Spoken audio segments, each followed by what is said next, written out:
कल prime minister Narendra Modi Jammu तशरीफ ला रहे हैं। वसी पैमाने के ऊपर तैयारियां की जा चुकी हुई हैं। उनके दौरे का मकसद क्या है, इस हवाले से अभी तक अब अखबारात में मेरे ख्याल से काफ़ी हद तक जानकारी हासिल कर चुके हुए हैं। इस हफ्ते की लॉन्ग स्टोरी में मैं उन्हीं के दौरा के बारे में बात करूंगा, दो पहलुओं से। एक उनके जो बदलते टर्म्स ऑफ एंगेजमेंट्स हैं जम्मू कश्मीर के साथ, और ख़ास करके इस दौरा के आने वाले वक्त में जो सियासी मानी है, पॉलिटिकल इम्पैक्ट हैं, वो किस किस्म के होने वाले हैं। मेरा नाम ज़फ़र चौधरी है। एक बड़ी दिलचस्प बात है कि हिंदुस्तान के हर प्राइम मिनिस्टर का जम्मू कश्मीर रियासत के साथ एक ख़ास रिश्ता रहा है, एक ख़ास केमिस्ट्री रही है। अगर आप गुज़श्ता 70 बरसों 75 बरसों के ऊपर अगर आप नज़र पलट कर आप देखें तो हर प्राइम मिनिस्टर की जम्मू कश्मीर के एतबार से आपको एक बड़ी ख़ास कहानी मिलेगी। प्राइम मिनिस्टर नरेंद्र मोदी की भी एक अपनी कहानी है, लेकिन शुरू से हम देखते हैं ताकि हमें एक कॉन्टेक्स्ट मिले कि हम जो नरेंद्र मोदी की कहानी है, एंगेजमेंट है जम्मू कश्मीर के साथ, उसको हम किस तरह से एग्जामिन कर सकते हैं। प्राइम मिनिस्टर जवाहरलाल नेहरू,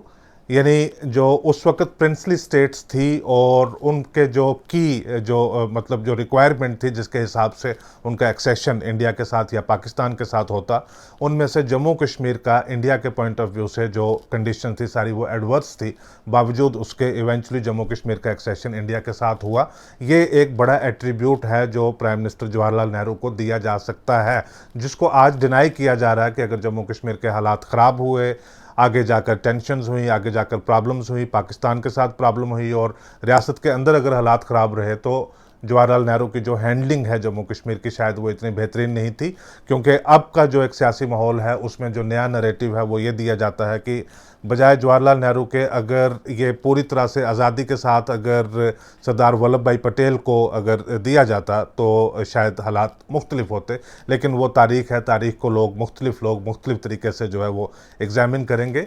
नेहरू का बड़ा ख़ास ताल्लुक़ था जम्मू कश्मीर के साथ। अपनी पूरी ज़िंदगी में उन्होंने तो सदा अपने आप को जो है वो कश्मीरी ही बताया। उन्होंने कहा कि मैं कश्मीरी मूल का हूँ, मैं हूँ ही कश्मीरी। ये उन्होंने अपनी प्राइमरी आइडेंटिटी बताई। जम्मू कश्मीर की हैंडलिंग, जम्मू कश्मीर में गवर्नेंस, जम्मू कश्मीर में सारी चीज़ें, यहाँ की लीडरशिप के साथ उनकी पहले बेशुमार दोस्ती, फिर उसके बाद उस दोस्ती का जो है एक ऐसे पैमाने के ऊपर चले जाना कि उनके जो ख़ास दोस्त थे शेख अब्दुल्ला, नेहरू की वाच में, नेहरू की निगरानी में उनकी गवर्नमेंट को टॉपल कर दिया जाना, उनको जेल वगैरह में डाल दिया जाना। उस जो 17 साल थे जब नेहरू प्राइम मिनिस्टर थे उसमें बहुत सारे उतार और चढ़ाव आए। लेकिन नेहरू की जो सियासी ज़िंदगी है पोस्ट 1947, उनके जो इंतकाल तक, उनकी मौत तक, वो अगर आप सारे साल एग्जामिन करेंगे तो उसमें उनका जो जम्मू कश्मीर के साथ रिलेशनशिप है वो बाकी तमाम एस्पेक्ट्स के ऊपर बहुत ज़्यादा हावी हो जाएगा। शास्त्री आए उनके बाद।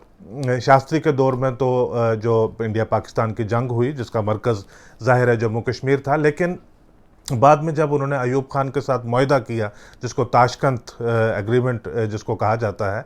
उसमें एक ख़ास क्लॉज थी जिसमें बहुत सारे लोग ओवरलुक करते हैं। जब 1965 की जंग हुई थी, पहले पाकिस्तान की तरफ से जिनको वो रज़ाकार कहते थे वो आए, और जब वो चले गए उसके बाद फ़ौज का एक्शन हुआ। फ़ौज के एक्शन के दौरान बेशुमार लोग, हज़ारों की तादाद में, ख़ास करके रजौरी और पुंछ के अजला से, वो भागकर पाकिस्तान का जो ज़ेर कब्ज़ा जम्मू कश्मीर है उसमें चले गए थे। जब ताशकंद एग्रीमेंट हुआ तो उसमें यह भी तय पाया गया कि कुछ एंट्री पॉइंट्स हैं वो खोल दिए जाएंगे ताकि उनमें से जो लोग वापस आना चाहें, यानी अपील तो थी कि सब लोग वापस आ जाएं,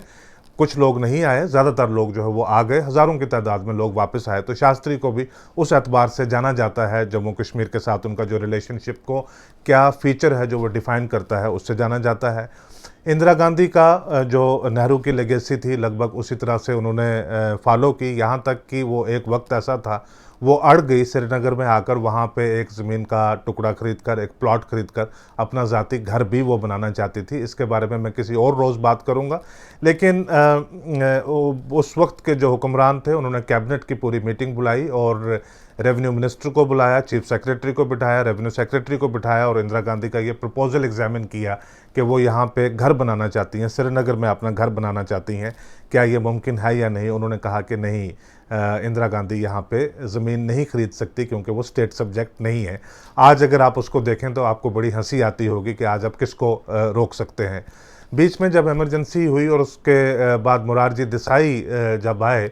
तो उन्होंने ताल्लुक़ जो अपना जम्मू कश्मीर में कुछ इस तरह से बनाया कि वो अक्सर लोगों के घरों में चले जाया करते थे। लोगों के घरों में जाने का, यानी 2 या 4 घरों में वो अपने दौर में गए होंगे। और उससे एक अवाम में आम खबर चली जाती है कि प्राइम मिनिस्टर ने लोगों को कितना एंडियर किया है, वो उनका साथ कितना, लोगों के साथ कितना मोहब्बत करना चाहते हैं, कितना डाउन टू अर्थ हैं, घुल मिल जाते हैं। जब दोबारा इंदिरा गांधी फिर से आ गई जब, तो तब उनकी जो एक पॉलिटिक्स थी, उनका जो एक एंगेजमेंट थी जम्मू कश्मीर के साथ, वो एक बड़ी मुख्तलिफ थी। आप शुरू से लेकर जो 47 से नेहरू से, शास्त्री से और मुरारजी की जो सारी पॉलिटिक्स थी, उसका ज़्यादा फोकस, ज़्यादा अटेंशन जो है वो कश्मीर वैली में था, जम्मू में ज़्यादा अटेंशन नहीं हुआ करता था। इंदिरा गांधी ने जब दोबारा वो वापस आई तो उन्होंने अपनी पॉलिसी रिन्यू की। पॉलिसी रिन्यू करके उन्होंने जो जम्मू सूबा में वो चाहती थी कि कांग्रेस इस तरह से स्ट्रांग हो जाए, यहाँ पे नंबरात इतने हासिल हों, यहाँ पे मैंडेट उनके पास इतना हासिल हो कि ताकि जो कश्मीर का जो पॉलिटिकल एनवायरनमेंट है वो जम्मू को बतौर इंस्ट्रूमेंट जो है कांग्रेस का इस्तेमाल करके कश्मीर के पॉलिटिकल एनवायरनमेंट को वो कंट्रोल कर सकें। तो लिहाजा 1983 के जो इलेक्शंस हुए थे, 2014 के इलेक्शंस के बारे में लोग बात करते हैं कि बहुत ज़्यादा पोलराइजेशन रीजनल लेवल के ऊपर भी और कम्युनल लेवल के ऊपर भी पोलराइजेशन हो गई थी। लेकिन जिन लोगों ने 1983 के इलेक्शन देखे हुए हैं या 1983 के इंतखाबात के बारे में जिनको इत्तला है, जिन्होंने पढ़ा हुआ है, उनको इस बात का अंदाज़ा होगा कि शायद इस रियासत की हिस्ट्री में इतना पोलराइज इलेक्शन रीजनल लेवल के ऊपर भी और कम्युनल लेवल के ऊपर भी ना 1983 से पहले कभी हुआ और ना उसके बाद कभी हुआ। तो वो इस किस्म का उनका एक जो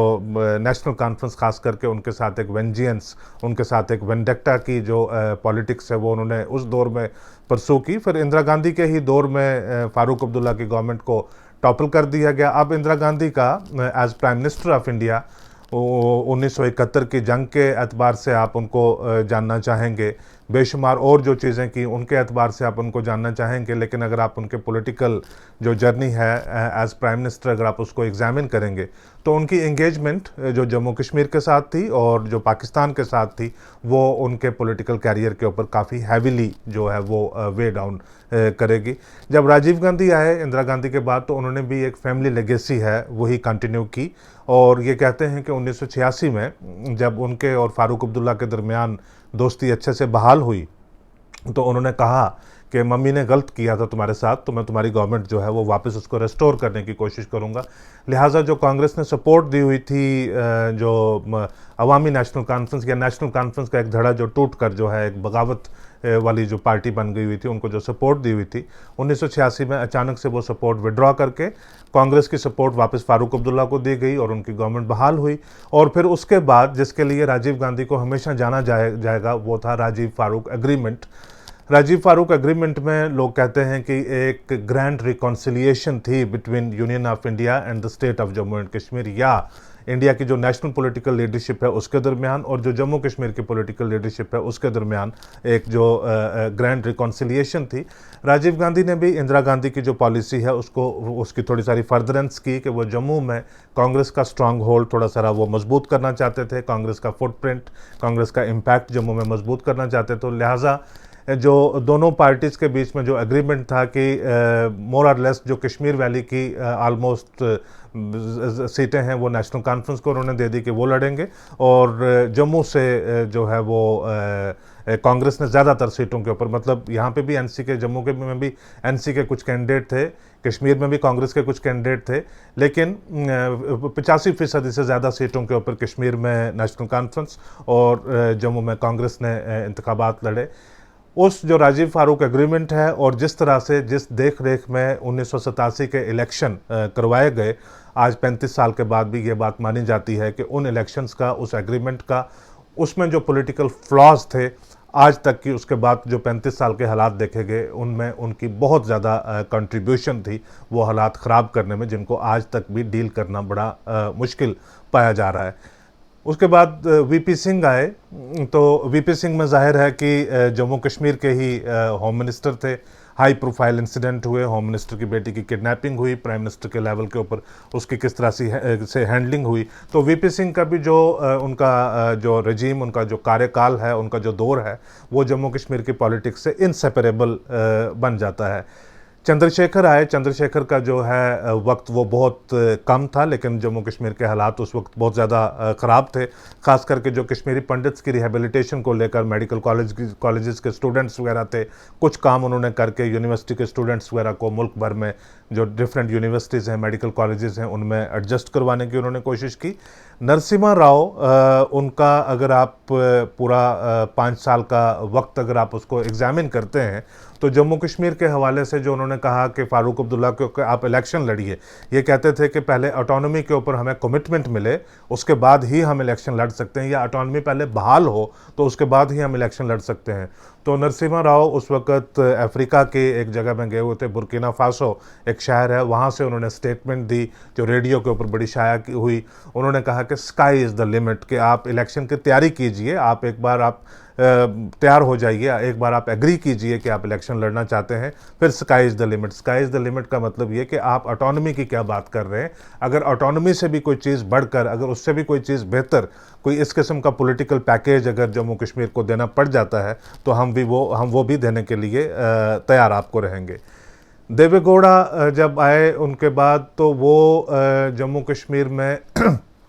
उन्होंने दौरे किए, जलसे किए, जगह जगह उन्होंने, छोटे छोटे डिस्ट्रिक्ट्स में भी वो गए, छोटे छोटे शहरों में भी गए, उन्होंने जलसे किए, लोगों के साथ खिताब किया। वो इस किस्म की एक जो पॉलिटिकल आउटरीच है वो करना चाहते थे, क्योंकि जो इंतखाबात थे 96 के जो इलेक्शन जिसमें डेमोक्रेटिक प्रोसेस है जम्मू कश्मीर में 6 साल के बाद रिस्टोर हुआ, वो देवे गौड़ा की गवर्नमेंट के अंडर हुआ था। तो वो एक बहुत बड़ा क्रेडिट भी उनको जाता था कि इतने 6 साल के बाद आपने जो जमहूरी अमल है, सियासी अमल है, आप वो रिस्टोर करवा पाए। उसकी वजह से वो एक पर्सनल कनेक्शन भी लोगों के साथ बनाना चाहते थे। वो किश्तवाड़ में, डोडा में, पुंछ में, कुपवाड़ा में, रजौरी में, जम्मू में, हर जगह, यानी कैपिटल से हट कर उन्होंने हर जगह ज़िलों में भी जाकर उन्होंने जलसे किए। अब उनकी लैंग्वेज थी कि वो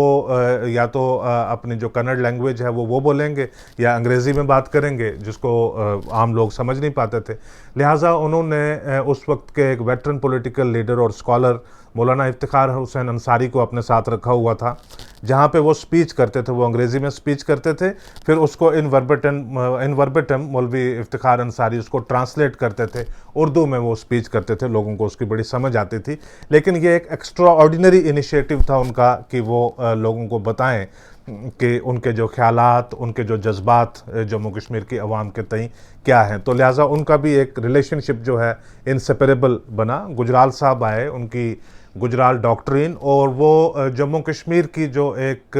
रेस्टोरेशन ऑफ पीस और सेटलमेंट, उसमें वो पाकिस्तान की तरफ भी बहुत ज़्यादा वो तवज्जो देते थे कि पाकिस्तान के साथ बात की जाए ताकि सरहदों के ऊपर अमन पैदा हो, वहाँ से जो मिलिटेंट्स हैं, टेररिस्ट्स हैं, जम्मू कश्मीर में ना आए, और जिस तरह से पॉलिटिकल सपोर्ट कश्मीर में जो हालात को दी जाती है पाकिस्तान वहाँ से ना दे। इसलिए गुजराल डॉक्ट्रिन भी अपने आप में बहुत मशहूर है। और लेकिन सबसे बड़ी बात जो उन्होंने की थी, जो कंपोजिट डायलॉग प्रोसेस उन्होंने पाकिस्तान के साथ इनिशिएट किया 1998 में। कंपोजिट डायलॉग प्रोसेस की क्विक बैकग्राउंड ये है कि 1947 से लेकर 1998 के दौरान हिंदुस्तान और पाकिस्तान के दरमियान डायलॉग, बातचीत, वो वक्त बेहतर भी बहुत अच्छे हुए, वक्त ख़राब भी हुए। ख़राब वक्तों को ठीक करने के लिए बहुत सारे एग्रीमेंट भी हुए, जैसे हमने बात की ताशकंद एग्रीमेंट की बात की, हमने जो शिमला एग्रीमेंट है उसकी बात की, प्राइम मिनिस्टर समिट लेवल के ऊपर भी बात करते रहे। लेकिन एक स्ट्रक्चर्ड डायलॉग प्रोसेस जो है वो दोनों मुल्कों के दरमियान नहीं था, जिसमें ताकि जो इंडिया के रिजर्वेशंस हैं या इंडिया के कंसर्न्स और इश्यूज़ हैं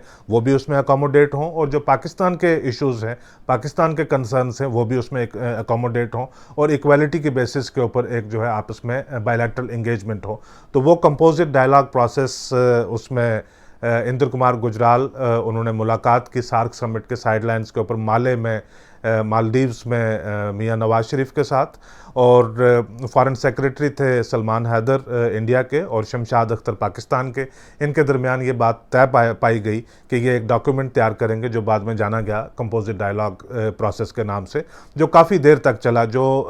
2011-12 तक जो है कंपोजिट डायलॉग प्रोसेस के ही अंडर जब भी बात हुई है, जब भी एक स्ट्रक्चर डायलॉग हुआ है इंडिया और पाकिस्तान के दरमियान, वो उसी के बेसिस के ऊपर हुआ है।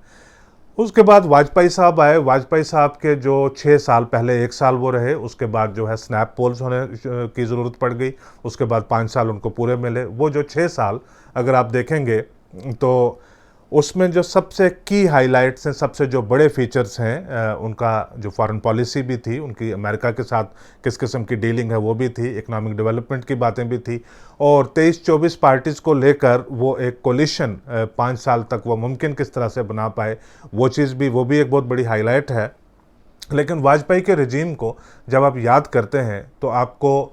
ऐसी चीज़ें नज़र आएंगी कि हर आए दिन वाजपेयी गवर्नमेंट का कोई ना कोई आउटरीच, कोई ना कोई प्लान, कोई ना कोई बात जो है वो जम्मू कश्मीर के तई ज़रूर रही है। और उन्होंने तो सेपरेटिस्ट के साथ, हुर्रियत के बाकायदा तौर के ऊपर जो नुमाइंदे हैं उनके साथ बातचीत भी की। लेकिन एक चीज़ मुसलसल मेरे जहन में रहती है जो 2019 के बाद प्ले आउट बहुत ज़्यादा तरीके के साथ हुई है, कि जो दिल्ली से अटेंशन जम्मू कश्मीर की तरफ रहती थी वो ज़्यादातर कश्मीर वैली की तरफ रहती थी। उसमें जो जम्मू का पॉलिटिकल सेंटिमेंट है वो बहुत ज़्यादा अकोमोडेट नहीं होता था, जो इंदिरा गांधी के वक्त कुछ देर तक हुआ।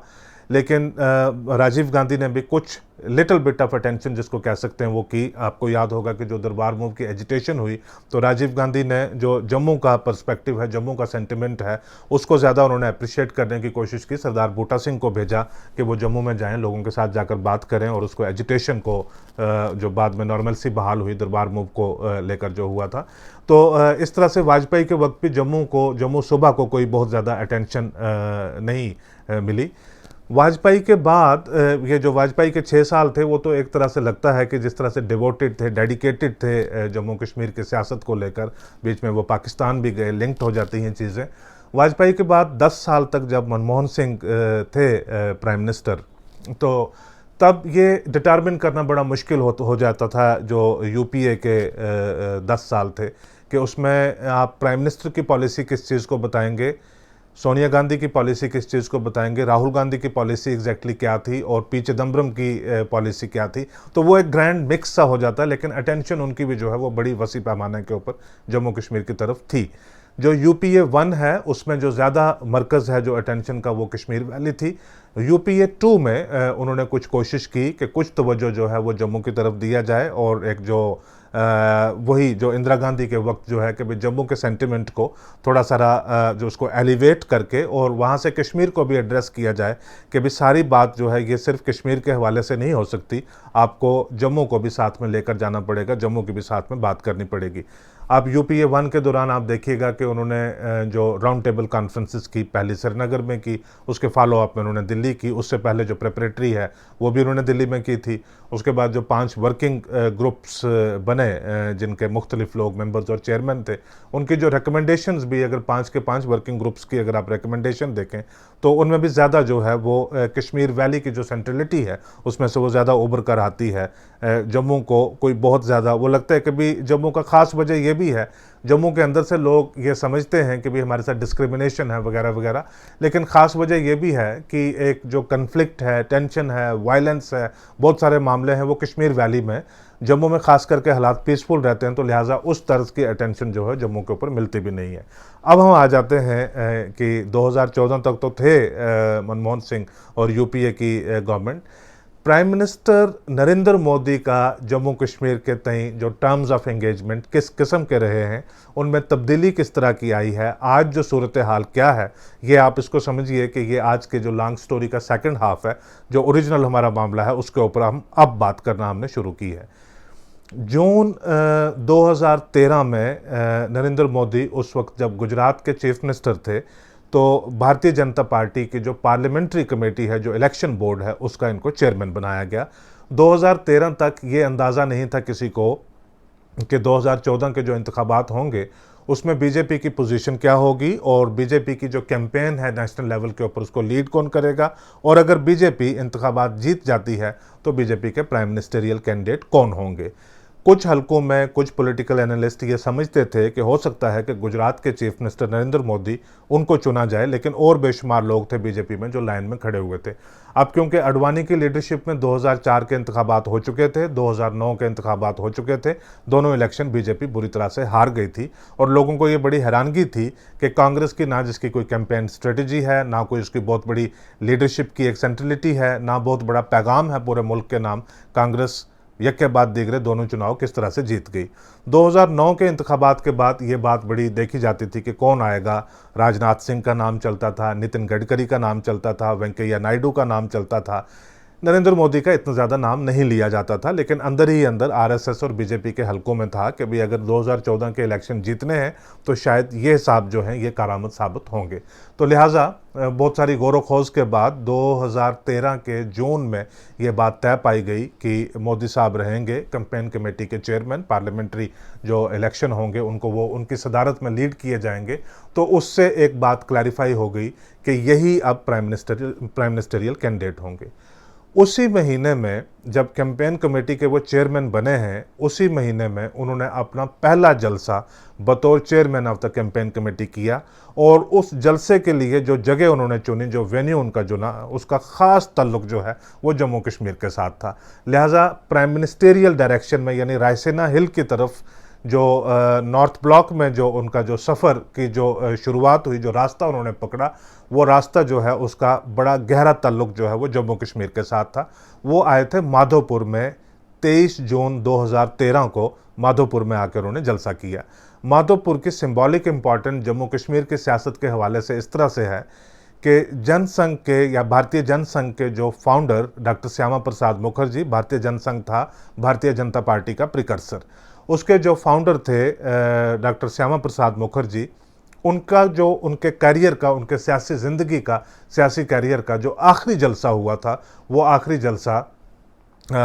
1953 में यहीं पे माधोपुर में हुआ था। और वो जलसा जो है वो जम्मू कश्मीर को लेकर जो उनका नज़रिया था, जम्मू कश्मीर को लेकर उनकी जो सियासत थी, उसकी मोबिलाइजेशन का एक क्लाइमैक्स जो है, उनकी ज़िंदगी का एक आखिरी जो पड़ाव है, वो आप उसको कह सकते हैं। वो जलसा करने के बाद, क्योंकि उन्होंने जगह जगह जलसे किए, श्यामा प्रसाद मुखर्जी बंगाल के थे, वो सियासत में आए, उससे पहले वो एक यंगेस्ट वाइस चांसलर भी एक यूनिवर्सिटी के थे। दरअसल वो कांग्रेस के मेंबर थे और नेहरू की गवर्नमेंट में वो इंडस्ट्रीज़ एंड कॉमर्स के मिनिस्टर थे। लेकिन उसके बाद उन्होंने वो छोड़कर और ये वाली सियासत उन्होंने ये अख्तियार की, जिसका आज जो है अब मुल्क में बोलबाला है, जिनका आज मुल्क में जो हुकूमत है, सबसे बड़ी, दुनिया की सबसे बड़ी पॉलिटिकल पार्टी है, वो इमर्ज होकर आई हुई है। तो वो उन्होंने जगह जगह, दिल्ली में उन्होंने बेशुमार बार जो है लोगों को मोबिलाइज़ किया आर्टिकल 370 को लेकर, और जो जम्मू कश्मीर की स्पेशल खुसूसी जो पोजीशन है, हैसियत है, उसको लेकर कि भी वो रिमूव होनी चाहिए। उन्होंने पार्लियामेंट का घेराव करवाया, दिल्ली में बहुत ज़्यादा उनकी मोबिलाइजेशन हुई, हरियाणा में कई बार उन्होंने जलसे करवाए, पंजाब में कई बार करवाए। तो करते करते आखिरी जलसा जो है उन्होंने माधोपुर में किया। उस वक्त एक जो कानून है उसके मुताबिक ये है कि अगर बाकी मुल्क भर से किसी भी बाशिंदे को अगर जम्मू कश्मीर में दाखिल होना होता तो वो परमिट लेकर जम्मू कश्मीर में आते। उस परमिट के प्रोविज़न को वो वायलेट करके जम्मू में दाखिल हुए, यहाँ से वो कश्मीर गए, वहाँ पे उनको हिरासत में लिया गया और वहाँ पे उनकी मौत हुई। प्राइम मिनिस्टर मोदी ने 23 जून का जो दिन है वो ख़ास करके उन्होंने चुना माधोपुर में जलसे के लिए, क्योंकि 23 जून 1953 को श्यामा प्रसाद मुखर्जी की मौत हुई थी। तो लिहाजा उनकी 60वीं डेथ एनिवर्सरी भी थी और जगह वो थी जहाँ पे जम्मू कश्मीर के हवाले से उन्होंने अपनी आखिरी तकरीर की थी। जब इसका प्रोग्राम पब्लिक में आ गया कि नरेंद्र मोदी जो अब बीजेपी के कैंपेन कमेटी के चेयरमैन हैं और जिनको मुल्क देख रहा है कि पॉसिबली यही होंगे आने वाले प्राइम मिनिस्टर हिंदुस्तान के, उन्होंने जो अपनी पहली रैली है इलेक्शन के एतबार से, जहाँ से नेशनल लेवल के ऊपर बीजेपी की 2014 के इलेक्शंस की जो कैंपेन है वो किक स्टार्ट की, वो जम्मू कश्मीर के दरवाजे के ऊपर, उस जगह जहां पे श्यामा प्रसाद मुखर्जी ने 60 साल पहले तकरीर की थी और उन्हीं की डेथ एनिवर्सरी के ऊपर उन्होंने वो तकरीर की। जब ये प्रोग्राम मीडिया वगैरह में आ गया कि ऐसा होने वाला है 23 जून 2013 को, तो अटकलें लगने लगी कि शायद आर्टिकल 370 और जम्मू कश्मीर की खसूसी हैसियत ही को मोदी बनाएंगे अपना कैंपेन का जो मेन प्लांक है कि मुल्क भर में वो लेकर जाएंगे कि आप हमें वोट दीजिए, हम आर्टिकल 370 को रिपील करेंगे, हम जम्मू कश्मीर की जो खसूसी हैसियत है इसको रिमूव करेंगे। तो लिहाजा ये एक बड़ा एक्साइटमेंट के साथ देखा जा रहा था कि 23 जून 2013 को मोदी की वहाँ पे क्या तकरीर होगी, लेकिन उन्होंने हैरान कर दिया सबको। जब वो आए माधोपुर में, उन्होंने तकरीर की, उन्होंने श्यामा प्रसाद मुखर्जी को तो ट्रिब्यूट पे किए, उनके बारे में बहुत सारी उन्होंने बात बात की। उन्होंने कहा कि जो श्यामा प्रसाद मुखर्जी की माइक्रो मीडियम स्मॉल इंडस्ट्रीज़ को लेकर, हैवी इंडस्ट्रीज़ को लेकर, इंडस्ट्रियलाइजेशन को लेकर जो उनका व्यू पॉइंट था, जो उनका एक जो विजन था, वो आज के दौर में भी बहुत रेलिवेंट है, लेकिन कांग्रेस ने कभी उसका नोट नहीं लिया। उन्होंने जो नेशनल इंटीग्रेशन के लिए, नेशनल इंटरेस्ट के लिए, नेशनल पॉलिसीज़ के लिए श्यामा प्रसाद मुखर्जी की बहुत सारी बातें उन्होंने रिकॉल की। उन्होंने कहा कि लेकिन कांग्रेस वालों ने इसका कोई ज़्यादा नोटिस नहीं लिया। उसके बाद उन्होंने जम्मू कश्मीर के हवाले से बात की, लेकिन जो श्यामा प्रसाद मुखर्जी दरअसल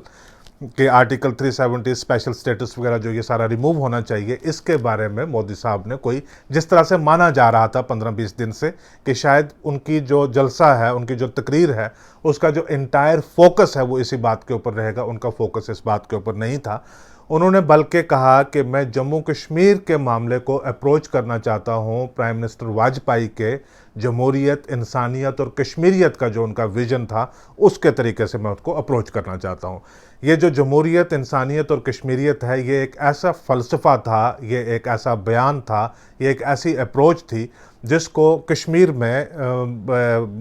इंक्लूडिंग जो सेपरेटिस्ट जो आइडियोलॉजी के लोग हैं, उन्होंने भी इसकी बहुत तारीफ़ की थी, उन्होंने भी इसको बहुत एक्सेप्ट किया था, सराहना की थी। उन्होंने कहा था कि ये बहुत अच्छा पेश कदम है वाजपेयी साहब की तरफ से। इसको प्राइम मिनिस्टर मोदी ने कहा कि यही मेरा फार्मूला, यही मेरी अप्रोच, यही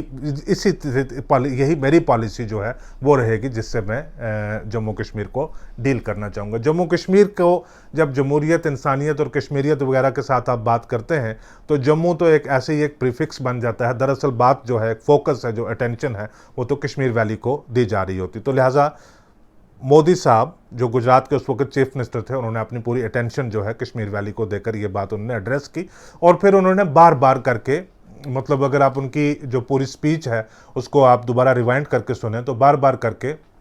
उन्होंने मेरे कश्मीरी युवा, मेरे कश्मीरी दोस्त, मेरे कश्मीरी युवा जो हैं वो हिंदुस्तान की जो इस वक्त डेवलपिंग स्टोरी है उसका वो हिस्सा बनना चाहिए, मुल्क में मुख्तलिफ जगहों के ऊपर वो काम करने चाहिए, ऐसे जो हम हालात हैं वो बनाएंगे। तो उन्होंने कश्मीर को इस तरह से करके एड्रेस किया। लिहाजा वो जो एलिमेंट था आर्टिकल 370 का, जिससे जो कश्मीर में कंसर्न पैदा हो जाते जो स्पेशल स्टेटस का, जिससे एक जो एक्सेप्टेबिलिटी है बीजेपी की वो काफ़ी हद तक रिड्यूस हो जाती या चैलेंज हो जाती, उन्होंने उस किस्म का जिक्र ही कोई नहीं किया। उन्होंने सबको सरप्राइज कर दिया। उसके पीछे क्या बात थी? उसके पीछे ये नहीं था कि वो जम्मू कश्मीर के लोगों के दिल जीत कर और 6 सीटें यहाँ से हासिल करना चाहते थे। 6 सीटें बहुत कम होती हैं, ज़रूरत पड़ जाए तो एक भी बहुत ज़्यादा होती है, लेकिन ये एक उतनी बड़ी पार्लियामेंट्री कॉन्स्टिट्यूंसी जम्मू कश्मीर नहीं बनती है। वैसे भी यहाँ पे एक फ्रैक्चर्ड सा मैंडेट आता है। दरअसल ये स्पीच तब्दील या जो आइडिया है या पॉलिसी है, पर्सपेक्टिव है, अप्रोच है, पूरी जो फ़लसफ़ा ही है पूरा, वो तब्दील इसलिए हुआ कि एक जो इंटरनल स्टडी जो मोदी साहब के बारे में ये जाना जाता है कि वो सारी चीज़ें जो हैं वो कि भी आई नो एवरीथिंग, ऐसा करके वो नहीं करते। उन्होंने बहुत सारे एक्सपर्ट्स जो हैं, साइंस एंड टेक्नोलॉजी से लेकर पॉलिटिकल थ्योरी तक, बहुत सारे लोग उन्होंने टीम में रखे हुए होते हैं। वो रिसर्च करते हैं और जो बेस्ट पॉसिबल चीज़ होती है, आउटपुट है, वो लाकर उनको बताते हैं। तब तक बीजेपी ने एक ये चीज़ इस नतीजा के ऊपर पहुंची थी कि ये आर्टिकल 370 का अगर ये बैंड बजाएंगे पूरे हिंदुस्तान में जाकर, या जम्मू कश्मीर की खसूसी हैसियत का बैंड बजाएंगे अगर पूरे हिंदुस्तान में जाकर, उसकी महाराष्ट्र में कोई अट्रैक्शन नहीं है, मध्य प्रदेश में कोई अट्रैक्शन नहीं है, यूपी में शायद कुछ हो सकती है, उसकी साउथ इंडिया में कोई अट्रैक्शन नहीं है। तो वो लोगों को हम क्या बताएंगे कि भी आप हमें वोट दे दो, हम आर्टिकल 370 हटा देंगे। उसको मैनिफेस्टो में किसी एक जगह डाल देते हैं कि भी ऐसा भी हम ज़रूर करेंगे, लेकिन आप महंगाई के बारे में बात करें, आप न्यू इंडिया के बारे में बात करें, आप जो एक किस किस्म का रोबस्ट इंडिया आप बताना चाहते हैं उसके बारे में बात करें, आप नेशनल सिक्योरिटी के बारे में, इंटरनेशनल रिलेशन के बारे में बात करें, आप एक एस्पिरेशनल इंडिया के बारे में बात करें, ताकि जो नौजवान लोग हैं, खास करके जो पिछले 10 साल से कांग्रेस में बहुत सारी चीज़ें थी जिसको लेकर लोग डिसअपॉइंट होते थे, ताकि उनको वहां से वीन अवे किया जाए और बीजेपी की तरफ जो है उनको राग़ब किया जाए। तो लिहाजा उन्होंने वो पॉलिसी ही पूरी तब्दील कर दी। अब ये हो गया वहाँ पे कि भी वो दहलीज पर आकर उन्होंने सारी चीज़ तब्दील करके जम्मू कश्मीर के ऊपर जो बीजेपी का एक पर्सपेक्टिव था उसको मेलो डाउन करके उन्होंने एक जो आउटरीच किस्म की जो एक चीज़ है, वो उन्होंने एक ऑलिव ब्रांच है वो कश्मीर में उन्होंने भेज दी। इसी दौरान क्या हुआ कि जब मुफ्ती सईद जो अब होपफुल थे कि जब आने वाले इंतखाबात जब होंगे, उस वक्त उमर अब्दुल्ला की गवर्नमेंट थी यहाँ पे, वो होपफुल थे कि अब आने वाले इंतखाबात होंगे तो हमारी गवर्नमेंट होगी। उनको इस बात का पता था, वो विजनरी थे, वो एक जो लॉन्गर व्यू है वो लेते थे। उनको इस बात का अंदाज़ा था कि मोदी ही प्राइम मिनिस्टर होंगे, और अगर हम यहाँ पे गवर्नमेंट बनाएंगे या वो पहले प्राइम मिनिस्टर बनेंगे, उसके बाद हमारी अगर गवर्नमेंट बनेगी, तो हमारा आपस में पहले से तालमेल अच्छा होना चाहिए। फिर उन्होंने कुछ तोहफे वगैरह यहाँ से गुजरात उनके लिए भेजे, और एक बैक चैनल से एक रिलेशनशिप है उनके साथ डेवलप किया। उनको एक बताया कि अगर आप प्राइम मिनिस्टेरियल होपफुल हैं, प्राइम मिनिस्टेरियल कैंडिडेट हैं, तो एज ए कश्मीरी लीडर हम आपसे हॉस्टाइल नहीं हैं, हम भी आपके साथ एंगेज करना चाहते हैं, हम भी आपके साथ मिलकर ही चलना चाहते हैं। अब जब इलेक्शन नज़दीक आ गए तो 2014 के शुरुआत में तब मोदी आए थे हीरानगर में, तब उनका बहुत बड़ा जलसा हुआ था। उसमें भी डेवलपमेंट, कांग्रेस को बहुत ज़्यादा टारगेट किया था, बहुत सारी चीज़ों को किया था, लेकिन ऐसी कोई बहुत ज़्यादा चीज़ कॉज उन्होंने नहीं की कि जो बहुत मैसिव लेवल के ऊपर डिस्प्लेजर है वो कॉज कर दे कश्मीर में, या कि जो कश्मीर की दो ट्रेडिशनल पॉलिटिकल पार्टीज़ हैं, नेशनल कॉन्फ्रेंस और people democratic party, in the hearts of heart अगर इन दोनों पार्टियों में से कोई ये सोच रही होती कि एक वक्त आएगा हम बीजेपी के साथ अपनी पार्टनरशिप करेंगे, मोदी साहब के साथ मिलकर हम यहाँ पे सियासत करेंगे, तो उनके लिए कोई दुश्वारी, उनके लिए कोई मुश्किल पैदा हो जाए, इस किस्म की तकरीर भी उन्होंने हीरानगर में नहीं की। तो लिहाजा उन्होंने एक अपनी जो ऑलिव ब्रांच एक्सटेंड करने का जो सिलसिला है खास करके कश्मीर वैली में वो दिया, लेकिन जम्मू में उसको एक सेंटिमेंट को कंसोलिडेट किया कि भाई वो वक्त आ गया है कि जम्मू की जो पॉलिटिकल एस्पिरेशन है वो उभरे, जम्मू का जो पॉलिटिकल स्टेचर है वो उभरे। अब वो इलेक्शन ख़त्म हुए, प्राइम मिनिस्टर बन गए। प्राइम मिनिस्टर बनने के बाद जो उनका पहला दौरा हुआ, तब उमर अब्दुल्ला कंटिन्यू कर रहे थे, अभी चीफ मिनिस्टर थे यहाँ पे, लेकिन अब वो एक तरीके से बिल्कुल नज़र आ रहा था कि ये एक लेम डक चीफ मिनिस्टर हैं। ये आप एक दहलीज के ऊपर बैठे हुए हैं, ये मतलब एक जो डिपार्चर लाउंज है उसमें ये बैठे हुए हैं। अब सिर्फ वक्त का इंतज़ार है कि इलेक्शन कमीशन इलेक्शन अनाउंस करे, इलेक्शन के नतीजे आएँ और उमर अब्दुल्ला अपना फारग होकर तो निकल जाएं, क्योंकि नेशनल कॉन्फ्रेंस ने 2014 के इलेक्शन होने से 8-10 महीने पहले ही अपनी हार जो है वो तस्लीम कर ली हुई थी। वो बहुत सारी जगहों पे वो उन्होंने कहना भी शुरू कर दिया था कि हमारी शायद पोजीशन नहीं है। लेकिन जब प्राइम मिनिस्टर आए यहाँ पे, प्राइम मिनिस्टर बनने के बाद मोदी जब आए यहाँ पे 2014 में, शुरू में ही मेरे ख्याल महीना 1.5 महीना प्राइम मिनिस्टर बनने के बाद वो आ गए थे, तब क्योंकि लोकसभा के इलेक्शन हो चुके हुए थे, जाहिर है तभी वो प्राइम मिनिस्टर बने हुए थे। अब जम्मू कश्मीर के नतायज जो हैं वो हमारे सामने थे। जम्मू कश्मीर के नतीजों में सबसे इंटरेस्टिंग चीज़ ये थी कि सूबा जम्मू से दोनों सीटें बीजेपी ने बड़ी बेहतर जो एक बढ़त है उसके साथ जीत ली हुई थी, और सूबा कश्मीर से तीनों सीटें जो हैं वो पीडीपी ने जीत ली हुई थी। बल्कि जो 46 असेंबली कॉन्स्टिट्यूंसीज हैं टोटल 3 लोकसभा कॉन्स्टिट्यूंसीज के अंडर, उनमें से लगभग 41 में जो बढ़त है वो पीडीपी की थी नेशनल कॉन्फ्रेंस के ऊपर। उससे जाहिर सा नज़र आ रहा था कि अब उमर अब्दुल्ला डिपार्चर लॉन्च में है और जो फ्यूचर है वो पीपल्स डेमोक्रेटिक पार्टी का पॉसिबली है। लेकिन कश्मीर में, जम्मू में तो अब नज़र आ रहा था कि जब नेक्स्ट असेंबली इलेक्शन होंगे तो जम्मू कश्मीर से जो मैंडेट होगा वो रीजनल लेवल के ऊपर पूरी तरह से डिवाइडेड होगा, कश्मीर का एक तरफ होगा और जम्मू का एक तरफ होगा। तो लिहाजा जब प्राइम मिनिस्टर आए तो कोई बहुत ज़्यादा सियासी तकरीर उन्होंने नहीं की। उमर अब्दुल्ला साथ में बैठे हुए थे, बिल्कुल मायूस से बिल्कुल बैठे हुए थे। बड़ा एक फीका सा, जैसे आप उसको कह सकते हैं, उन्होंने प्राइम मिनिस्टर साहब ने प्रोजेक्ट इनागोरेट किए, कटरा गए, एक बड़ा फीका सा एक जो इवेंट है, पब्लिक इवेंट है, वो इस तरह से करके गुजर गया, कुछ ज़्यादा उसमें नहीं हुआ। कुछ महीनों के बाद जब इलेक्शन अनाउंस हो गए, कुछ महीनों के बाद बाढ़ आई जब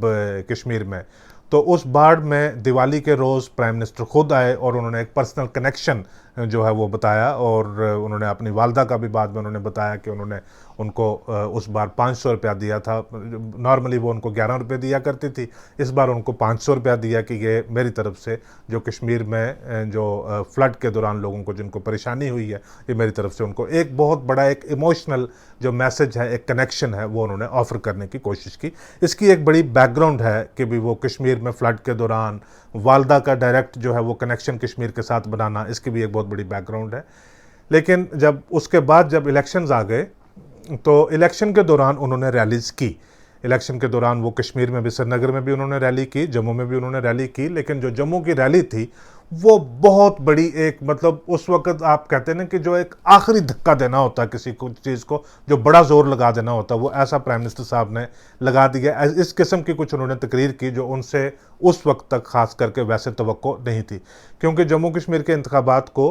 अमित शाह डायरेक्टली उस वक्त हैंडल कर रहे थे। वो डायरेक्टली देख रहे थे। राम माधव को कश्मीर में बिठाया हुआ था, बहुत बड़े बड़े लीडरान को जम्मू में बिठाया हुआ था, यानी कि पूरी मशीनरी है वो उन्होंने मोबिलाइज की हुई थी। 40 के करीब मिनिस्टर्स हैं, उन्होंने आकर बहुत जगह रैलीज की, लोगों के घरों में रहे, डिस्ट्रिक्ट हेडक्वार्टर्स में, तहसीलों में, ब्लॉक्स तक जाकर कई दिन उन्होंने गुजारे।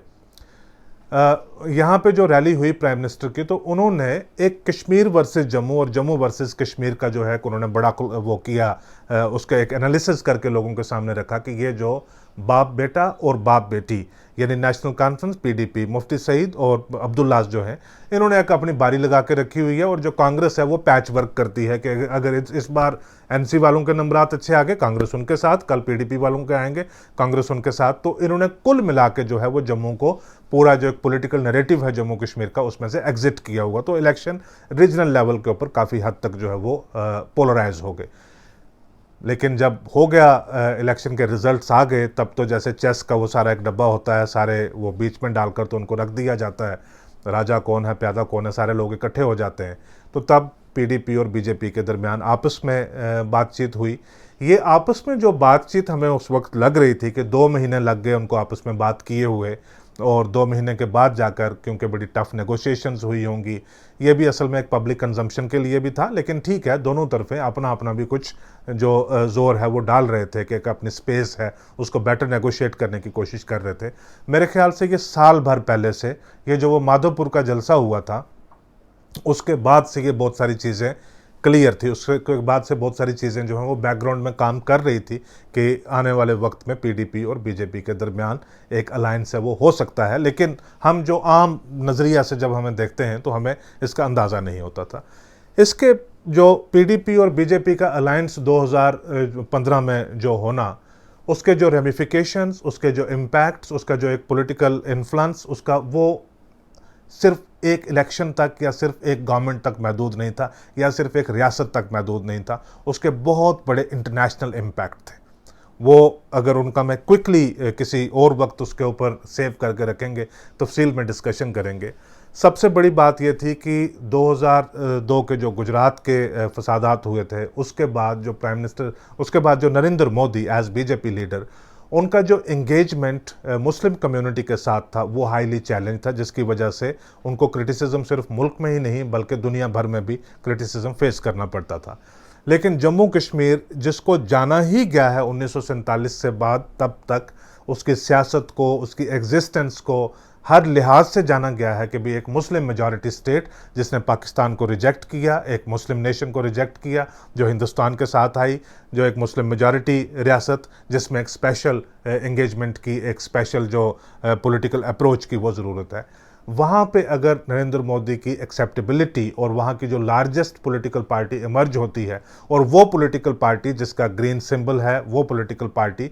जो स्लाइटली इस्लामिस्ट जिसको देखा जाता है, वो अगर नरेंद्र मोदी के अंडर बीजेपी को एक्सेप्ट करती है और उनके साथ एक कोलिशन गवर्नमेंट बनाते हैं, वो एक बहुत बड़ा जो एक एक्नॉलेजमेंट, एक एंडोर्समेंट इस चीज़ को मिलती है कि भी जो 2002 को जिस तरह से प्रेजेंट किया गया था वो शायद उस तरह से नहीं होना चाहिए था। इज़ अ सेक्युलर लीडर, और मुसलमानों में भी इनकी एक्सेप्टेबिलिटी जो बहुत ज़्यादा है। एक चीज़ ये थी। दूसरी चीज़ ये कि बीजेपी का जम्मू कश्मीर के अंदर उस वक्त आना, क्योंकि ये आपको एग्जामिन करता है उस वक्त तक जो पॉलिटिक्स एग्जिस्ट कर रही थी उसके कॉन्टेक्स्ट में, बीजेपी का जम्मू कश्मीर के अंदर आना और जम्मू कश्मीर में आकर एक कश्मीर की पॉलिटिकल पार्टी के साथ मिलकर गवर्नमेंट बनाना, वो आप समझ लीजिए कि पाकिस्तान के लिए पॉलिटिकल पॉइंट ऑफ व्यू से, इमोशनल पॉइंट ऑफ व्यू से, स्ट्रेटेजिक पॉइंट ऑफ व्यू से पाकिस्तान के लिए वो कश्मीर वैली के अंदर एक स्ट्रेटेजिक डिफीट थी कि आप दुनिया भर के सामने जो चीज़ एक पेश कर रहे हैं कि जम्मू कश्मीर को जो प्रेजेंट स्टेटस को है उसमें अगर किसी से खतरा है तो वो बीजेपी से खतरा है, आरएसएस से खतरा है, बीजेपी की पॉलिसी से खतरा है, बीजेपी का जो एक उन्होंने अज़म लिया हुआ है कि आर्टिकल 370 को हटाना है, स्पेशल स्टेटस को रिमूव करवाना है। तो जो इंडिया के अंडर जो फेडरल जो स्ट्रक्चर है उसके अंदर अगर जम्मू कश्मीर में खास करके मुसलमानों को अगर किसी से खतरा है तो वो बीजेपी वालों से खतरा है, और खास करके नरेंद्र मोदी से खतरा है। अब नरेंद्र मोदी की ही सदारत में अगर बीजेपी कश्मीर में एक पार्टी जिसको पीपल्स डेमोक्रेटिक पार्टी बोलते हैं, जो 20 साल से, जिसकी पूरी एग्जिस्टेंस जो है वो इस चीज़ के ऊपर बेस्ड है कि पाकिस्तान के साथ डायलॉग कीजिए, उनकी जब आपस में पार्टनरशिप होती है तो वो पाकिस्तान के लिए एक मेजर स्ट्रेटेजिक डिफीट हो जाती है। अब तीसरी चीज़ इसमें यह थी कि वो मुफ्ती साहब का, जिसको बोलते हैं पीडीपी वाले के, वो मुफ्ती साहब का ख्वाब कि मोदी के पास अलायंस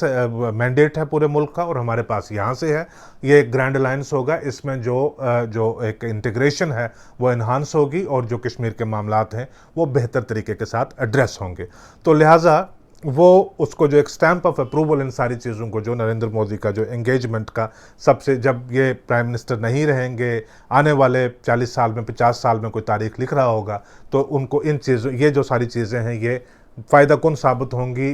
उनकी जो एंगेजमेंट है जम्मू कश्मीर के साथ उसको एग्जामिन करने में। तो इनका अलायंस हो गया। उस अलायंस में अब जो कल का इनका जलसा है और यहाँ से आगे की जो इनकी जो पॉलिसी है और या 2019 के बाद की जो चल रही है, उसमें वो जो अलायंस इन्होंने किया उसको याद रखना बड़ा ज़रूरी है कि बात शुरू कहाँ से हुई थी। बात शुरू हुई माधोपुर से, फिर आ गया आपका अलायंस पीडीपी के साथ। पहले तो ये इकरार करना कि आप पीडीपी के साथ अलायंस कर रहे हैं, ये अपने आप में एक बहुत बड़ा अपने पॉलिटिकल स्टेप ले लिया। अब जब अपने एजेंडा ऑफ अलायंस बनाया तो जाहिर सी बात है कि जो दोनों पार्टीज़ की टॉप पॉलिटिकल लीडरशिप है उसके अप्रूवल के साथ वो एजेंडा ऑफ अलायंस बना। उसमें दो चीज़ें खास करके मेंशन की गई थी। एक ये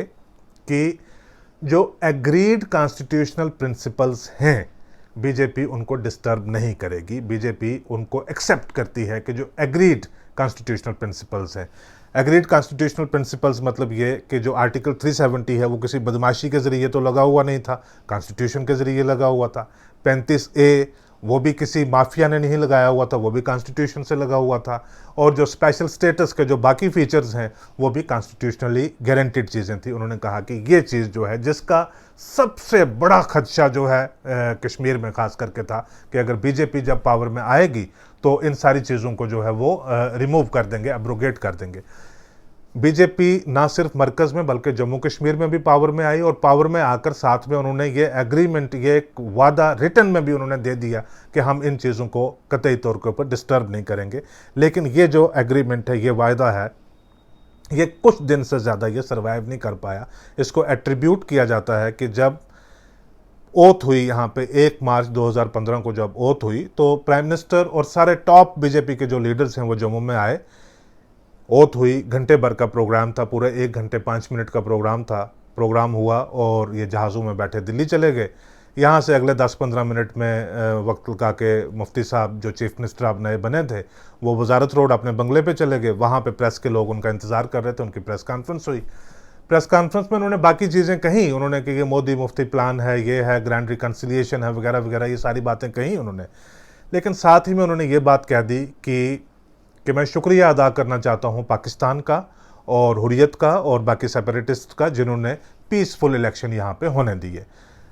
वहाँ पे दिल्ली में चल रहा था पार्लियामेंट का सेशन और मुफ्ती की जो इतनी सारी स्टेटमेंट है that put prime minister on the personal defensive ये कि भी ये जो अलायंस हो रहा था उसमें बहुत ज़्यादा लोग बीजेपी के शामिल नहीं थे। वो प्राइम मिनिस्टर ने ज़ाती तौर के ऊपर जिम्मेवारी ली हुई थी कि पीडीपी के साथ करते हैं अलायंस, ये गवर्नमेंट किस तरह से बनेगी, क्या चीज़ होगा, ये प्राइम मिनिस्टर ने ज़ाती तौर के ऊपर जिम्मेवारी ली हुई थी। एक तो कांग्रेस की तरफ से आपका अटैक, आप पर अटैक, शिवसेना की तरफ से अटैक, मुख्तलिफ पार्टीज़ की तरफ से आपके ऊपर अटैक, लेकिन आपकी अपनी पार्टी में भी लोग आपको ही एक ख़ास नज़र से देख रहे हैं कि ये अलायंस तो आप ही ने करवाया था। और आप देख लीजिएगा कि जो आपके जो मंजूर नज़र हैं, जिनको आपने चीफ मिनिस्टर वहाँ पे बनाया है, उन्होंने क्या बयान दे दिया। आज ही उन्होंने ये सारी चीज़ तो पाकिस्तान के पाले में डाल दी है और हम दुनिया भर को बता रहे हैं कि हालात हमने बेहतर किए हैं, वहाँ पे इंतखाबात जो पीसफुल है वो हमने करवाया। लेकिन उन्होंने अचानक क्या किया कि पाकिस्तान को एक स्टेक होल्डर के तौर के ऊपर, एक पार्टी के तौर के ऊपर यहाँ पे पेश कर दिया। मुफ्ती अपनी तरफ से ये कोशिश कर रहे थे कि जो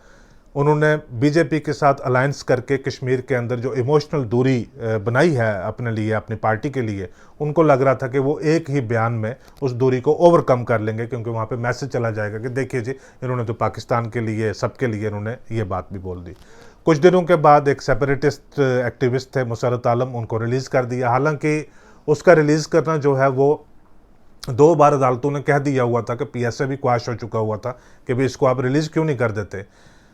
मुफ्ती जब आए तो उनको सबसे आसान तरीन चीज़ मिली, क्योंकि कोई सिक्योरिटी रिव्यू की ज़रूरत नहीं है, इंटेलिजेंस रिपोर्ट्स की ज़रूरत नहीं है, कोई कैबिनेट में फ़ैसला नहीं लेना है, कुछ नहीं करना है। अदालतों ने फ़ैसला पहले से किया हुआ है, आपने सिर्फ उसको निकाल देना है। वो भी बीजेपी के लिए बहुत एक, अब बीजेपी के आधे लोग 25 में तो मिनिस्टर थे, बाकी जो मिनिस्टर नहीं थे वो सारे काफिला लेकर चले गए मुफ्ती साहब के पास। उन्होंने कहा कि आप इसका जवाब दीजिए। आपने इन सारी चीज़ों ने मिलकर जो है प्राइम मिनिस्टर मोदी को एक डिफ़िकल्ट सिचुएशन में डाल दिया, और उसके बाद उनके और मुफ्ती के दरमियान आपस में कोई बातचीत जो है वो नहीं हुई।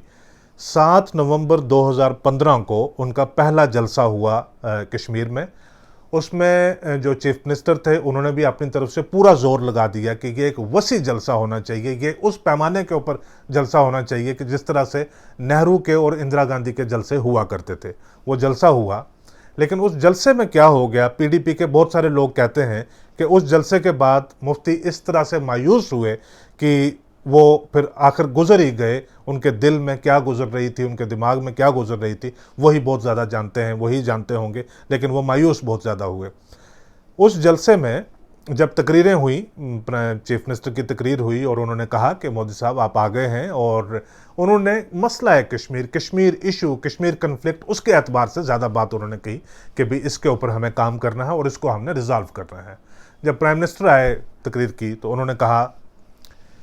कि कश्मीर को किस तरह से सेटल करना है, कश्मीर के हालात बेहतर कैसे बनाने हैं, यहाँ पे अमन का माहौल कैसे बनाना है, उसके ऊपर मुझे किसी की सजेशन या किसी के एनालिसिस की ज़रूरत नहीं है। ये सिर्फ मुफ्ती ही नहीं, कश्मीर ही नहीं, जम्मू कश्मीर ही नहीं, पूरा हिंदुस्तान बल्कि पूरी दुनिया में वो लोग जो जम्मू कश्मीर को नज़दीक से देखते हैं वो सब हैरान हो गए कि ये इतना ग्रैंड स्नब जो है ये प्राइम मिनिस्टर ने चीफ मिनिस्टर को एक पब्लिक रैली में क्यों दे दिया। उन्होंने कहा कि ये छोड़ दीजिए आप मुझ पे, ये मैं देख लूँगा। लेकिन मतलब अब उन्होंने एड्रेस करना शुरू कर दिया डायरेक्टली किसको, कश्मीर की अवाम को। जो लीडर थे उनको बता दिया कि आप रहने दीजिए, और कश्मीर की अवाम को एड्रेस करना शुरू कर दिया। उन्होंने कहा कि आपकी हम बेहतरी चाहते हैं, अमन चाहते हैं, हम चाहते हैं कि जैसे हिंदुस्तान में बाकी लोग फल फूल रहे हैं वैसे ही कश्मीर के नौजवान भी, और लिहाजा 80,000 करोड़ रुपया जो है वो मैं आपकी डेवलपमेंट के लिए, आपकी प्रोग्रेस के लिए, फलाह बहबूदी के लिए वो भी मैं अनाउंस करके जा रहा हूँ। उसके बाद मुफ्ती जो दिसंबर के महीने में वो बीमार हुए और जनवरी में गुजर गए। लेकिन जब ये जलसा हुआ था, जलसे के 2 दिन के बाद वो जम्मू आए, दरबार मूव हुआ तो यहाँ पे प्रेस कॉन्फ्रेंस, उसकी साइडलाइन के ऊपर मैंने खुद मुफ्ती साहब से पूछा, मैंने कहा मुफ्ती साहब आपको क्या लगता है प्राइम मिनिस्टर साहब ने ये बात क्यों कह दी। उन्होंने ऐसे किया, और भी 2-4 लोग थे साथ में, उन्होंने ऐसे किया। कहता मुझे कुछ समझ नहीं आई, मुझे लगता है प्राइम मिनिस्टर को ऐसे नहीं कहना चाहिए था। लेकिन वो एक ब्रेव फेस उस दिन पुट करने की कोशिश कर रहे थे। उन्होंने एक डॉक्यूमेंट बनाया हुआ था, उन्होंने अपने हाथ से उसकी कॉपी मेरे हाथ में भी दी और भी बहुत सारे लोगों को कॉपी दी, उनके हाथ में था वो डॉक्यूमेंट। उसमें था मोदी मुफ्ती डेवलपमेंट प्लान ऐसे करके कि वो 80,000 करोड़ रुपए को हम किस तरह इस्तेमाल करेंगे वगैरह वगैरह, ये सारी चीज़ें करके वो दे रहे थे। उसके बाद भी जब मुफ्ती साहब गुजर गए तो प्राइम मिनिस्टर ने दिल्ली में ही उनको ट्रिब्यूट पे किया, कश्मीर में कोई नहीं आया। लेकिन जब हम प्राइम मिनिस्टर्स को एग्जामिन करते हैं तो जब शेख अब्दुल्ला की डेथ हो गई थी तो prime minister, president of India और वाइस प्रेसिडेंट ऑफ इंडिया, ये सारे लोग ऐसा कहते हैं कि 47 से लेकर तब तक का या उसके बाद का ये पहला ऐसा वाक़या था कि बैक वक्त ये तीनों लोग जो हैं ये कैपिटल में नहीं थे, ये तीनों श्रीनगर में आए हुए थे। और इंदिरा गांधी काफ़ी वक्त तक वहाँ पे रही, उन्होंने दिल्ली से ही उनको वो अलविदा किया। और फिर जब महबूबा मुफ्ती के साथ उनकी दोबारा गवर्नमेंट बनी तब प्राइम मिनिस्टर आए। जब ये चनैनी नाशरी टनल है उसका उन्होंने इफ्तिताह किया, इनागोरेशन किया। उसके बाद उधमपुर में उनका जलसा हुआ, फिर एक बार यहाँ पे माता वैष्णो देवी ऑडिटोरियम में वहाँ पे भी आए उन्होंने। तो तब भी उन्होंने एक एड्रेस जो है कश्मीर को लेकर उन्होंने इस तरह से किया था, ख़ास करके कि उन्होंने कहा कि पत्थर की ताकत जो है वो किस तरह से है कि पत्थर को जो निखार के एक जो देश की जो उन्नति है, प्रोग्रेस है, डेवलपमेंट है, उसमें भी इस्तेमाल किया जा सकता है। और पत्थर जो, क्योंकि कश्मीर में स्टोन पेल्टिंग का एक उस तरह से जाना जाता था, तो वो उस चीज़ को एड्रेस कर रहे थे कि ये फ़ैसला कश्मीरी अवाम के ऊपर है कि आप वैसे पत्थर मारना चाहते हैं या पत्थर को इस्तेमाल करके जो है आप अपने फ्यूचर को जो है वो तराशना चाहते हैं। इस तरह से करके उनका ये 2016 में रहा, 17 में भी उनका दौरा हुआ। 2018 में तो जब गवर्नमेंट को कर दिया गया, जो बीजेपी ने अपनी सपोर्ट विड्रॉ कर ली, उसके बाद जो माहौल है वो सारा कम्प्लीटली तब्दील हो गया। अब मैं फास्ट फॉरवर्ड करता हूँ 2019 पे मैं ले जाता हूँ, क्योंकि इस दौरान प्राइम मिनिस्टर कई बार आए, कुपवाड़ा में आए, नौशहरा में आए वो, लेकिन वो वही था कि वो फ़ौज के लोगों के साथ मिलते थे, उनके साथ कोई फेस्टिवल दिवाली वगैरह मनाते थे तो चले जाते थे, अवाम में उनका कोई बहुत ज़्यादा नहीं होता था। 2019 के इंतखाबात, जब 2019 का ये सारा 5 अगस्त वाला जो सारी डेवलपमेंट हुई, जब आप 5 अगस्त, आर्टिकल 370, स्पेशल स्टेटस, इन सारी चीज़ों के बारे में जब आप सोचते हैं और मरकज़ की तरफ देखते हैं, एक चेहरा जो इमर्ज होकर आपके सामने आता है वो होम मिनिस्टर अमित शाह का आता है। इस सारे के साथ आप डायरेक्टली प्राइम मिनिस्टर को कहीं पे कनेक्ट नहीं कर सकते। उस दिन प्राइम मिनिस्टर ज़्यादा देर तक पार्लियामेंट में थे भी नहीं, 6 तारीख को भी ज़्यादा देर तक प्राइम मिनिस्टर पार्लियामेंट में नहीं थे। जब होम मिनिस्टर की जवाबी कार्रवाई आती थी तो अब प्राइम मिनिस्टर आते थे, लेकिन 6 तारीख की शाम को उन्होंने जो एड्रेस किया मुल्क के नाम, उसमें उन्होंने बड़े हल्के से बिल्कुल उन्होंने बताया कि भी इससे अब पीस प्रोग्रेस के दरवाजे जो हैं वो सारे खुल जाएंगे, सारी चीज़ें बेहतर हो जाएंगी। तब से लेकर अभी तक जो एक कोई बड़ी तकरीर या तो अवामी तकरीर तो उन्होंने जम्मू कश्मीर में की नहीं, कोई दौरा भी उन्होंने नहीं किया, दौरे वही जो उनके रिस्ट्रिक्टेड रहे हैं, आर्मी फार्मेशंस के अंडर रहे हैं, पब्लिक इवेंट उनका कोई नहीं हुआ। उस कॉन्टेक्स्ट में अब ये जो संडे वाला उनका 24 तारीख को पल्ली मोड़ जिसको बोलते हैं, सांबा और कठुआ के दरमियान, वहाँ पे जो उनका जलसा होने वाला है, ये पहला बड़ा अवामी जलसा होगा। इसका जो बैकग्राउंड है वो ये है कि क्योंकि 24 अप्रैल को मार्क किया गया है पंचायती राज के योम के दौर पे, तो उस तरह से वो उसको एड्रेस करना चाहते हैं। लेकिन पंचायती राज डे को जम्मू से ही क्यों एड्रेस किया जाए, कि दिल्ली से भी किया जा सकता था या किसी और जगह से भी किया जा सकता था, तो वो जम्मू में है। बहुत सारे प्रोजेक्ट्स हैं जो पावर प्रोजेक्ट्स हैं और इंफ्रास्ट्रक्चर के हैं, टनल हैं, कुछ कंप्लीट हुए हैं, उनको इनागुरेट करना है, कुछ नए बनेंगे, उनको जो ऑनलाइन फाउंडेशन स्टोन वगैरह वो उस तरह से सारी करनी है। जो यूनियन टेरिटरी गवर्नमेंट है, इसके जितने भी डिपार्टमेंट्स हैं, इन्होंने अपनी जो हाईलाइट करने के लिए जो भी इन्होंने चीज़ें की हुई हैं, बेहतर काम इन्होंने किए हुए हैं, उनके बहुत सारे स्टॉल वहाँ पे लग रहे होंगे, उनको प्राइम मिनिस्टर देखेंगे तो सब ने अपना जो एक बेस्ट फीचर है वहाँ पे प्रेजेंट करने की कोशिश की है। पल्ली में वो क्यों आ रहे हैं, कुछ जानकार लोग कहते हैं कि जो प्राइम मिनिस्टर के खास करके 90s के दौरान जो नरेंद्र मोदी साहब का जो आरएसएस का जो उनका कैरियर है, उसके दौरान उन्होंने शायद यहाँ पे कुछ वक्त गुजारा हुआ है, तो ये चॉइस उन्हीं की थी कि पल्ली में ही ये जलसा किया जाए। लेकिन है तो ये पंचायती राज के साथ है, जम्मू में ये है। ये इन्होंने कहा कि जो नेशनल डेज हैं इम्पॉर्टेंट, मुल्क को इकट्ठा करने के लिए सबसे बेहतरीन चीज़ ये की जाए कि सारे नेशनल डेज़ को जो है वो दिल्ली में ही ना मनाया जाए, बल्कि मुल्क के मुख्तलिफ हिस्सों में जाया जाए और वहाँ पे मनाया जाए। इसलिए जो पंचायती राज का है इसको जम्मू से मनाया जा रहा है। पिछले महीने आपने देखा कि सीआरपीएफ का रेजिंग डे था, तो वो भी सीआरपीएफ के हेडक्वार्टर में जम्मू में या किसी और जगह, दिल्ली में या किसी और जगह में मनाया जा सकता था। उसको भी जो जम्मू को ही उन्होंने, क्योंकि वो नेशनल डे था सीआरपीएफ का, वो एक रीजनल जम्मू के एतबार से नहीं था, वो नेशनल डे था, लेकिन उसका जो इवेंट है वो जम्मू में हुआ, जिसमें होम मिनिस्टर खुद आए यहाँ पे, क्योंकि जो सीआरपीएफ है वो पूरा होम मिनिस्टर के अंडर फोर्स आती है। पंचायती राज डे के ऊपर प्राइम मिनिस्टर आ रहे हैं और अगले महीने में पॉसिबिलिटी है कि होम मिनिस्टर का एक दौरा शायद और होगा, वो काफ़ी हद तक पॉलिटिकली लोडेड दौरा हो सकता है, वो और होगा। कुल मिला के जो ये प्राइम मिनिस्टर का दौरा है, एतवार का दौरा है, ये एक बिगनिंग है। 2013 से लेकर अभी तक का जो मैंने सारी तफसील बताई है उसको भी आप मैं कनेक्ट करते हुए इसको मैं कंक्लूड करूँगा। ये आप इसको मान लीजिए ये शुरुआत है बीजेपी की जो इलेक्शन कैंपेन है जम्मू कश्मीर को लेकर, असेंबली इलेक्शन के लिए कैंपेन है। आप उस कैंपेन की शुरुआत में इसको आप पहला जलसा मानकर आप इसको चल सकते हैं। डिलिमिटेशन कमीशन की मियाद ख़त्म हुई, वो अब अपनी रिपोर्ट के साथ रेडी हैं। मई के पहले हफ्ते में, पहले 3-4 दिन में जो है डिलिमिटेशन की रिपोर्ट आ जाएगी। उसके बाद जो समरी रिवीजन है इलेक्टोरल रोल्स का वो शुरू हो जाएगा। इसी दौरान अमरनाथ यात्रा जून के महीने में वो शुरू हो जाएगी। अगस्त के महीने में अमरनाथ यात्रा ख़त्म होगी। अगस्त के आखिर तक जाकर जो summary revision of electoral roll है वो भी ख़त्म हो सकता है। तो सितंबर अक्टूबर में सारी चीज़ें, तैयारियां, सारी चीज़ों को फैक्टर इन करके इलेक्शन की जो एक तैयारी हो सकती है, इलेक्शन की अनाउंसमेंट जो वो हो सकती है। अब बीजेपी खास करके प्राइम मिनिस्टर का अपना विजन है, होम मिनिस्टर का है, वो चाहते हैं कि बीजेपी किसी भी सूरत ऐसी बने कि बीजेपी की ही यहाँ पे गवर्नमेंट बने। वो एक बात बनती भी इसी तरह से है कि जो 5 अगस्त आपने किया, जो 5 अगस्त के सारे इवेंट्स हैं, अगर वो 5 अगस्त के कुछ अरसा के बाद आप लेजिस्लेचर को बहाल करके जो पावर है वो किसी भी पॉलिटिकल पार्टी जो भी जिसको मैंडेट मिलेगा अगर आप उसके हाथ में दे देंगे तो बहुत सारी चीज़ें जो हैं वो रिवर्स भी हो सकती हैं। शायद 5 अगस्त का सारा अमल ना रिवर्स हो सके, लेकिन जो उसके इम्पैक्ट्स हैं, क्योंकि लेजिस्लेचर किस हद तक एम्पावर्ड होगी वो बहुत सारी चीज़ें,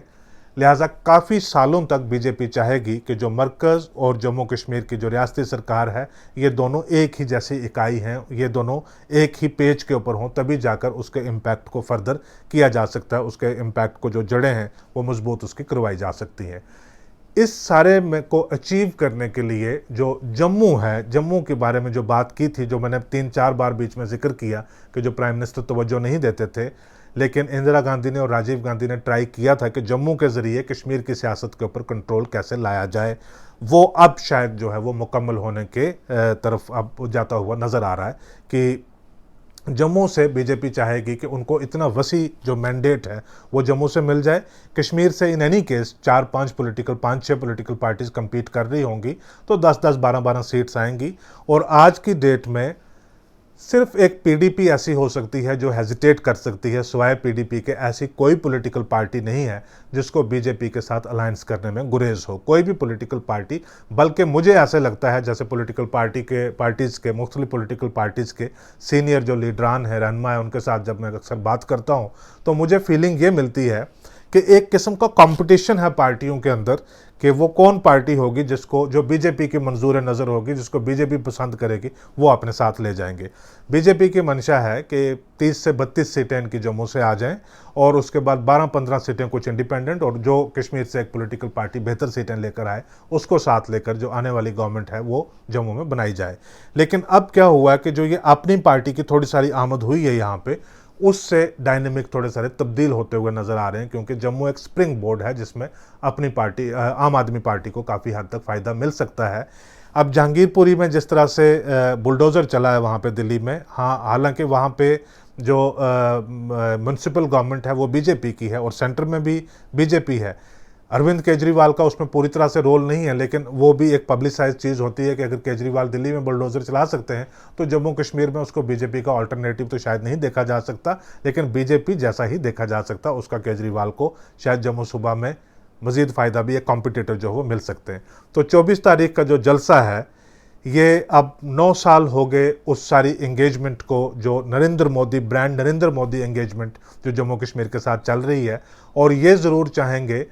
कि इनके दौर में, इनकी वॉच में, इनके करियर में जो जम्मू कश्मीर के अंदर बीजेपी की गवर्नमेंट जो है वो इस्टेब्लिश हो। तो जो 23 जून 2013 इन्होंने चुना था श्यामा प्रसाद मुखर्जी के दिन पे, तो उसको बीजेपी ताकि पूरे मुल्क में पेश कर सके कि ये वो ख्वाब था जो अब जम्मू कश्मीर में पूरा हुआ है। तो पॉलिटिकल पॉइंट ऑफ व्यू से जो मंडे की रैली है उसको इस तरह से देखा जाता है। आज की लॉन्ग स्टोरी में सब्र के साथ यहाँ तक मेरे साथ देखते रहने के लिए आपका बहुत शुक्रिया।